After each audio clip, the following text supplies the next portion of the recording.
أنا كسر دويني ميكروفونك ahmed wasiirka migrationka ahmed xuseen markana waxaan jeclahay inaad yani igula soo dhaweysaan diirkeena qaaliga sharafta badan oo qiimaha badan ahmed xuseen برنس soo dhawow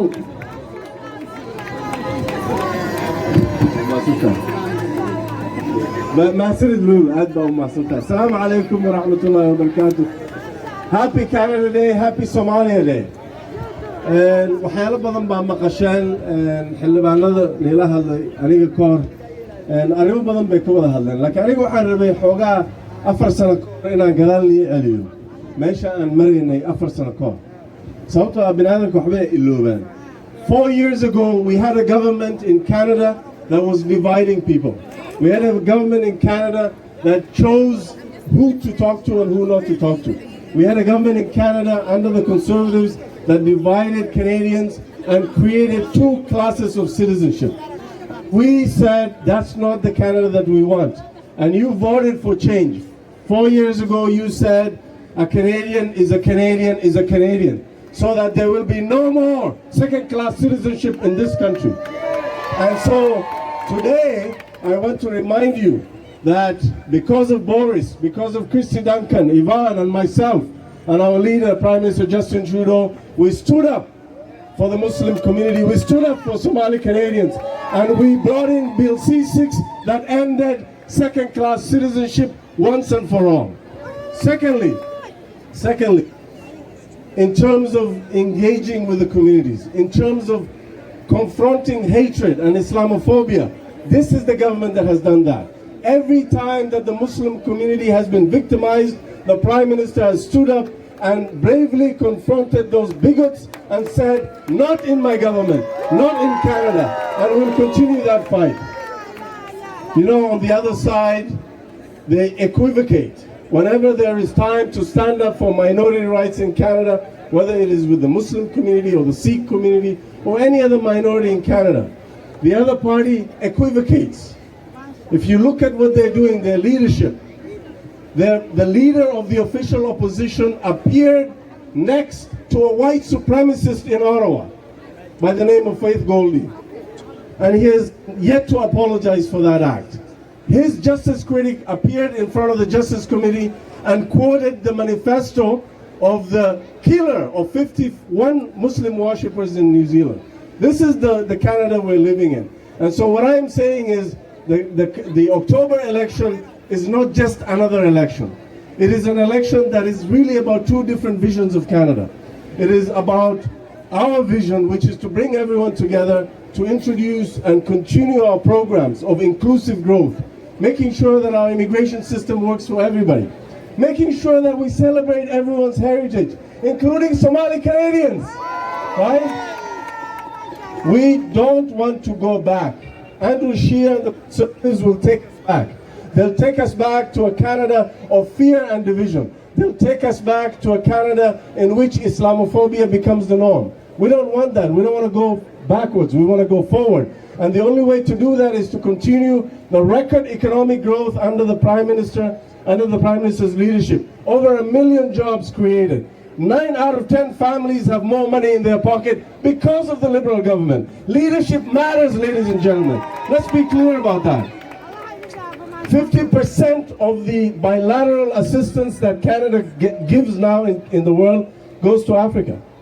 That is leadership. It makes a difference. So when you vote and you choose leaders, make sure you think hard about who you elect and who you put back in office. And that is why, ladies and gentlemen, I want to tell you that this coming election is not just another election.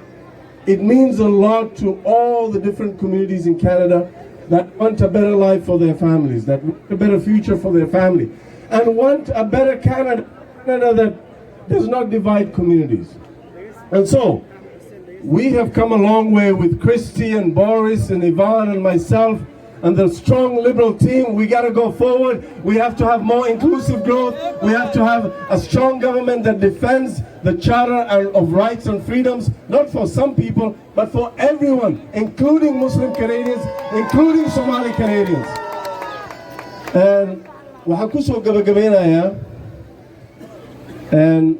25 sano markii dadka Soomaaliyeed Kanada deganaayeen ilmaheena waxa ugu sheekay kan wax walbaan ka noqon karnaa Kanada waa u simannahay wadaniyiin baan nahay wax walbaan ka noqon karnaa aabayaal badan iyo hooyooyin badan baa ilmahooda waxay ku yiraahdeen xildhibaan baa noqon kartiin wasiirada noqon kartiin macallimiin baa noqon kartiin dhaqtariin wax walba nii furan wadanka laakiin ilaa ay dhacday ilaa qof Soomaali Canadian oo baarlamaanka Kanada fadhiistay hooyooyinka iyo aabooyinka xataa wacdigaas bixin jiray oo aaminsanaa inay dhici karto maalinta ay dhacday oo ah October 19 2015 maalintaasaan waxaa ogaanay Somali Canadians inay taariikh dhigi karaan wadankan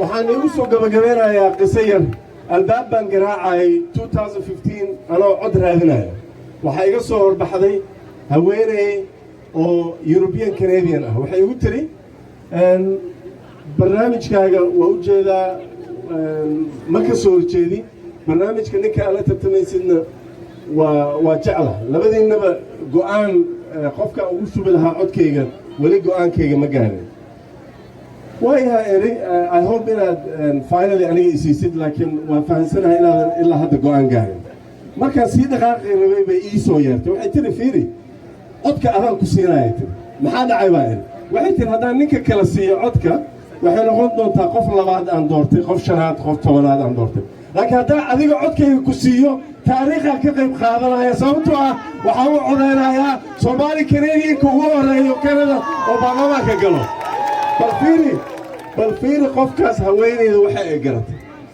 waxaas markii inaan garanno waa inagana sidoo kale waa inaan codkeena isticmaalnaa waa inaan xaqeena dhacsanaa mas'uuliyaddeennana waa inaan ka baxnaa Being Canadian is not just about having rights but also exercising your responsibility. And in an election year, one of the main responsibilities is what? To vote. Alaya, vote and vote for the right leaders, the real leaders that will bring you together, not divide you, not dance with white supremacists, but actually bring people together and confront hatred, confront Islamophobia, and prove once again that Canada is the best country in the world by making sure that everyone is represented. Finally, this is the only country in the world that does not ask you to choose between your citizenship and your heritage. Therefore, you can be a proud Somali and a proud Canadian. Somali hanolato, Somali hanolato, Canada hanolato. I want to invite my good friend Boris. You know, I misspoke earlier. I was not the first Somali Canadian MP elected. Boris was. Boris has been there through thick and thin. Boris and my sister Christy Duncan, they have been standing shoulder to shoulder with the Somali community for years. And whenever the Somali community called on them, they were there. And they never left until the solutions came through. So I want to invite Boris on the stage, and I know that you have a surprise for him. Thank you so much, our Honorable Minister Ahmed Hussein. Woo! Absolutely, thank you so much. Urka today, sida ogtiin runtii, and ayaga because of them, meeshaan waxaa isugu imaadeen ayaga kasoo shaqeeyay. Marka Urka today waxay rabaan award inay siiyaan. The Urka today they want to give you an award to our friend Boris. Boris is friend of the Somali community, and someone else is going to give him the award. Abdullah Yusuf is going to come. They'll be giving him an yeah. Thank you so much.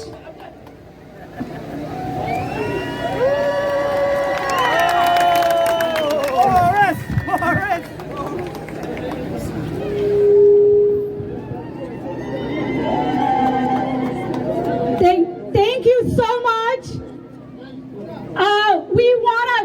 We wanna Boris to say some words to the Somali community. As many of you know, Boris is the only MP, the Canadian MP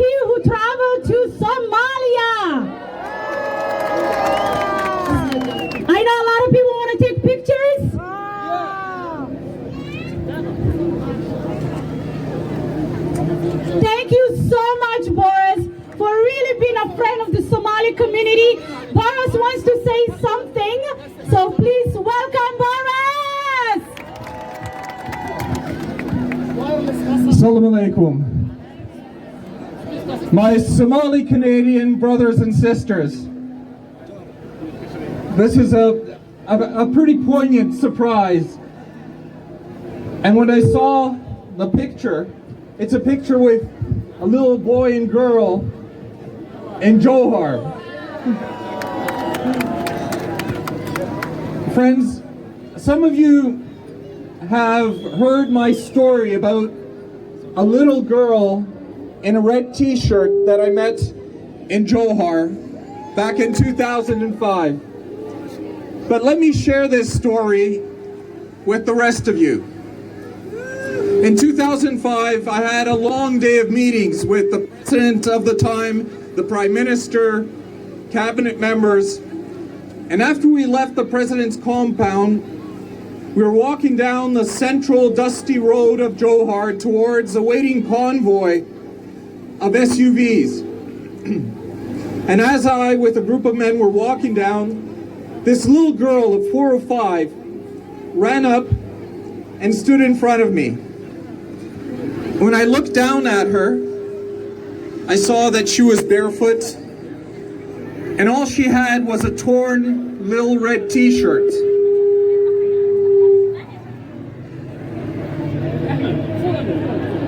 But when I looked down at her, she beamed the most beautiful of smiles, and she reached out with her hand.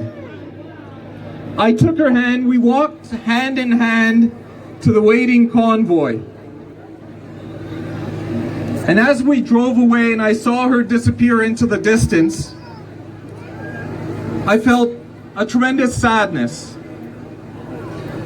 And over these last 14 years, I've often thought of that little girl from Johor. I've wondered, did she ever learn to read and write?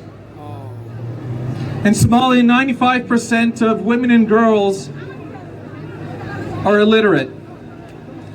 I wondered, over those 14 years, did she have enough to eat?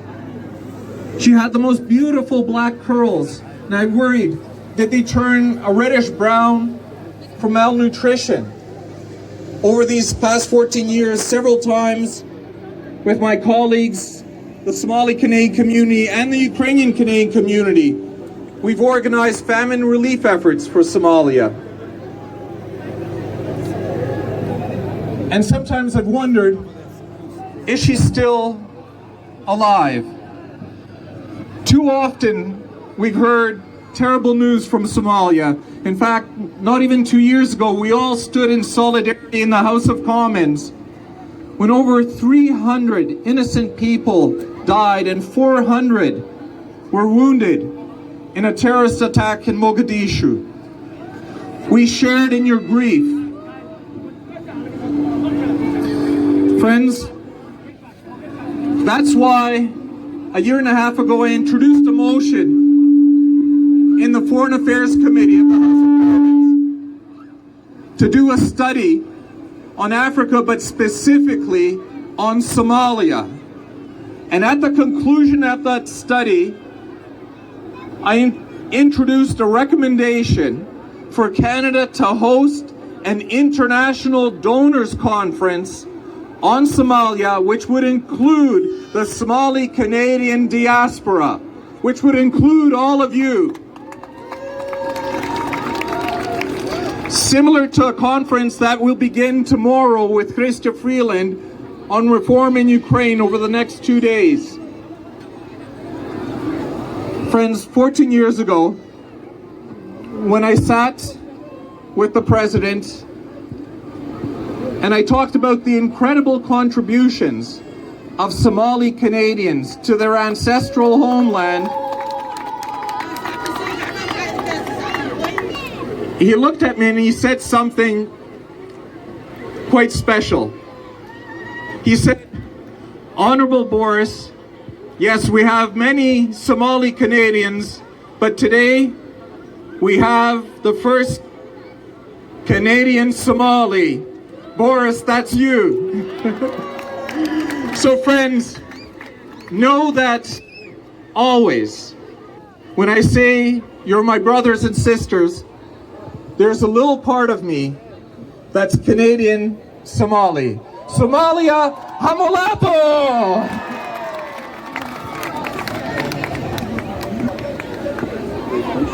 I'll read the greeting. You guys should turn next week. Okay. I just want to quickly read. Prime Minister Justin Trudeau has offered greetings for this event, and I just want to take 1 minute to just read it. It is with great pleasure that I welcome all of you to Toronto Development Association of Youth Today event in celebration of Canada and Somalia Day. I'm not going to read the whole greeting because it's very long, but I'll read a really important part where he says, we also gather here today to celebrate Somalia Day. Canada and Somalia are linked by our strong people-to-people ties. Canada hosts one of the world's largest Somali diaspora communities. Over the years, the Prime Minister says Somali Canadians have thrived and greatly contributed to Canadian society. And they have done that while maintaining important traditional connections to their homeland and their heritage. And this has shaped their community's rich cultural heritage. So from my family to yours, happy Canada Day and happy Somalia Day. Signed, the Right Honorable Justin Trudeau, Prime Minister of Canada. So I now present the greetings to the organizers of today.